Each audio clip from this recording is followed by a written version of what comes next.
When you're creating a brand new website, you want to know what it's gonna take to succeed.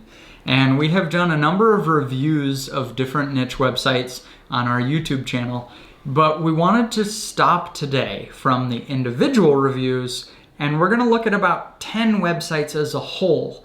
And we wanna highlight two things that, like, 90% of the time when we look at a niche website, it's one of these two things that are majorly holding it back. All of these websites came from a little while ago. We posted on YouTube asking for reviews, and these are ones we couldn't get to in an individual review. Right. All right, so let's just dive right into it. The two things. Do we want to say what they are?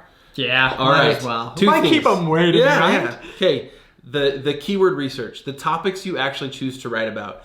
This is the most important thing that you can do on your website, and it's something that most people get wrong. I should say most people that aren't succeeding, this is the main thing holding you back. Yes. The second thing, believe it or not, is actually the design of your website. There are many ways the design can hold you back. There are a ton of ways to do it right and not let the design get in the way. But there are definitely a lot of ways to let the design completely hold your website back. Which is so weird to me. Yeah. Because the design can be so simple with WordPress, but like 90% of the time we look at it and we're like, ooh, I'm not so sure. Yeah. All right, so let's look at the design first, because this is an easy one to fix. Yeah. So when we come to this website, this one looks like Ugoxy. It's ugoxy.com. It's, we got a ticker. A ticker! Yeah. And the thing is, when you get a new website, everybody says, well, I want to do something different. Yeah. And it's like, sometimes the best designs are not different at all. This one's okay, especially this area down here. The design feels a little unfocused up top, but the design isn't really holding this one back. This one, the design is definitely holding the website back. Yep. It looks like 1995. Yep. It's very hard to trust, especially medical content, something that really needs high authority and experience and trust, to something that just really does not look trustworthy. And this one, again, this one has a great design. We have some other issues there. This one, I feel like, is just, I'm being attacked by different things. It feels very unfocused, weird, odd blank spaces with unfinished content. And if they were finished, it would just be more things attacking me. So you can see how the design of a website can really hold the website back. And so the simple fix is pick a boring WordPress theme, something that looks professional but boring. This one here, the homepage is even worse because just like Jim mentioned on one of the other pages, there's too much going on. And the ticker! The ticker bugs me. It really bugs Jim, as you can tell. I'm going to have a ticker on the rest of this YouTube video. The whole video, just to drive you crazy and to scare you straight from never having a ticker again. There's just too much going on visually in general. Moving stuff like the ticker, as well as just a mouse over things. I do like the little, animations are cool. But those animations in conjunction with tons of text and ads and a ticker, anyway, it's just so distracting that it's hard for me to even focus on any of the headlines of the articles that you wrote. All right, now let's talk about keyword research, because this is, like, of the two, no question, this is number one. Yeah. This is what we just see all the time. People who have written good, solid articles on queries that are just not going to get Google traffic. And often it's not just the keyword research. Maybe you found a good keyword, but if you don't present it right with the correct title, it's as if you didn't do the keyword research correctly. Think about that when you Google something and you see in the search results, that first search page, the first page, 10 articles. What do? Do you just always click the top one? Or do you read the headline and see which of these looks like it best probably answers the question that I'm asking? Yep. And so if your headlines don't do a good job of explaining what the information you're trying to get across, they're not going to help you. So here's an example. This article is called Watch Dogs 2, a video game, all update. What is it? What is this article telling me? What's it updating me on? Is it an updated review? Has there been an update to the game? If so, when was this update? Like, we'd want a date if it were a time that... I have no idea what is happening. And, you know, the reason that this happens, I think, a lot is that somebody who's just heavily invested in their niche, like that's part of what they do in their life, they forget what it's like for everybody else. Most people that are Googling who just kind of are into the niche, or they're investigating your niche. And because of that, you write using terminology, you write using names and stuff that most people aren't very familiar with. And so if that's what your headline is about, like nobody's going to know. I have struggled with this for years on my photography website, where people would make that same thing. You are thinking something, but it doesn't translate into the headline. So they would write something like, how to become a pro at traveling. And they know it's about photography travel. Yeah. But the Google searcher does not know it's about photography travel. They think, oh, that's just general travel. And then the next article from some other website says, you know, photography travel tips. And that's the one that gets the click. You can't assume they understand some things. You have to give them the information so that they're confident. Which means the headline needs to stand alone. People need to know from the headline what the article's about. Assume they've never seen your website. Assume they don't know anything else about your website.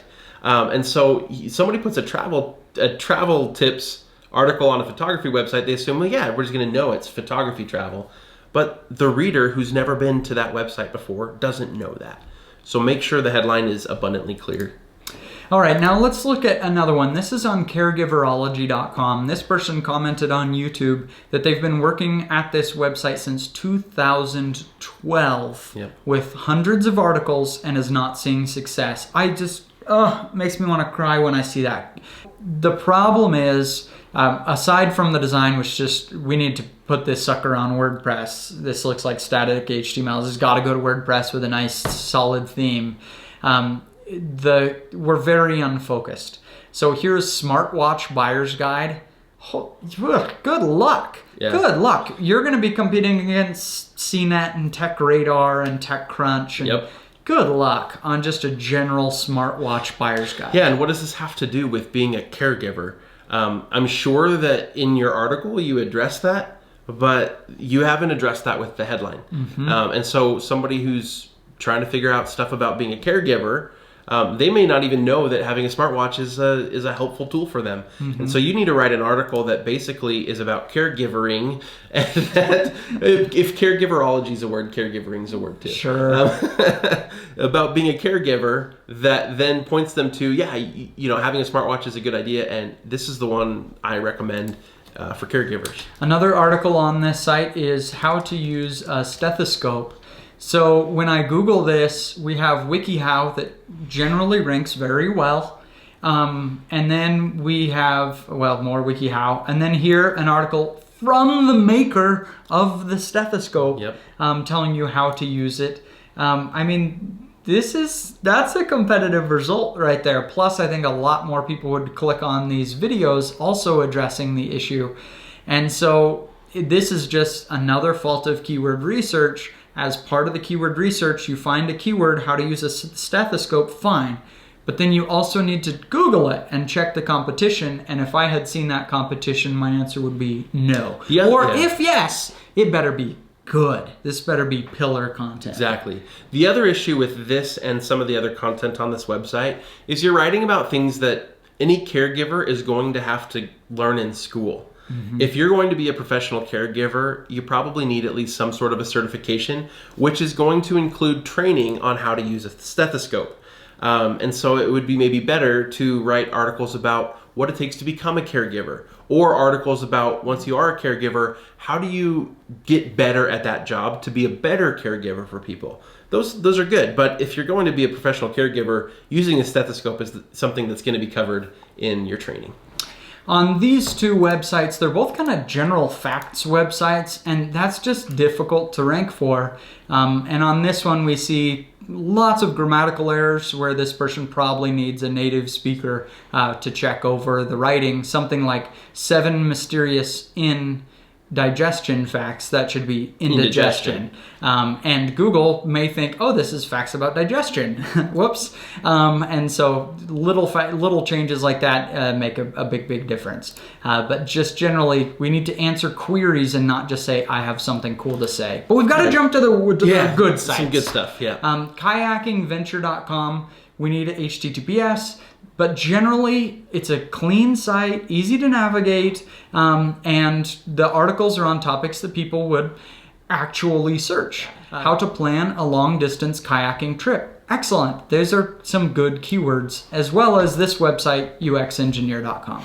Yep, UX Engineer, again, we said design and keyword research, right? The design for this and the kayaking website, they're very, very simple. Mm-hmm. They didn't try to do anything overly tricky. They're very clean. Less is more when it comes to user experience, as UX Engineer actually points out in one of their articles. This article. Everybody go read that article. We're like, that's what we were just saying.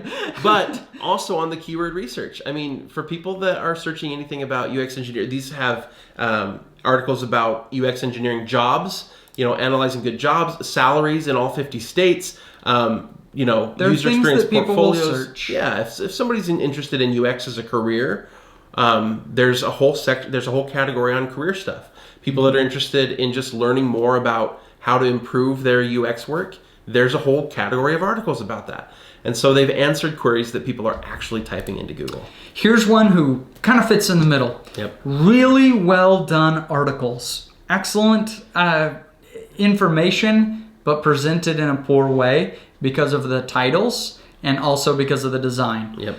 Animated GIFs of Arnold are awesome, man, but no. And background images are so out. And then when we go to a lot of the articles, it's like, so close. So cordless Milwaukee M12 jigsaw, what's special about it? That's our title. If it were a review, that's something somebody's searching for. And so it's good information packaged in the wrong way. Yeah, and we found that with a lot of the headlines on this website. You've tried to do something kind of creative. You've tried to make it, maybe kind of interesting to read. I wouldn't go so far as to call any of your headlines really clickbaity, but you tried to make them fun. You tried to be really creative with them. Mm-hmm. And we find that getting overly creative with your headlines, and same thing with getting overly creative with your writing, it ends up being less effective at attracting people to the website as if you just sort of like gave them the answer. Like in the headline, what is it that they probably typed into Google to get to your article? Like what question do they actually have that your article answers? And make the headline really clear that here's the question that I'm answering with this article. If you do that, you're just going to do insanely better. 2 more examples of exactly that. A circular saw guide for homeowners and handymen. Is it a buyer's guide? Is it a user guide of how to use it? It doesn't really tell us, and so Google isn't sure where to show it up. And when it does show up on a search result, the user isn't quite sure what they're going to get. 7 key things I believe every homeowner needs. Now, it's on a tool website, tools. So they're reading into this that it's probably tools, but you didn't tell us in the title. And a little mistake like that, very easily fixed, can absolutely tank the SEO for an article because maybe Google shows it up and nobody clicks on it. So what does Google do? Stop showing it up on the search page. There's another thing as far as the design goes that we see on this website that we actually saw on a couple of the other websites that had design issues. And that is your homepage has this blog roll on it. And then at the bottom of the blog roll, there's no next. There's no way to get to the rest of the content on the website.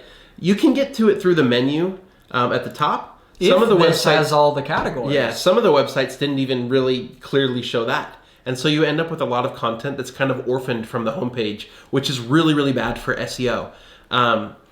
If you're going to have a blog roll on your homepage, which is perfectly fine, make sure that it gives people access to the next page of content and the next page of content so that it's actually accessible through at least a handful of clicks can get to every article on the website.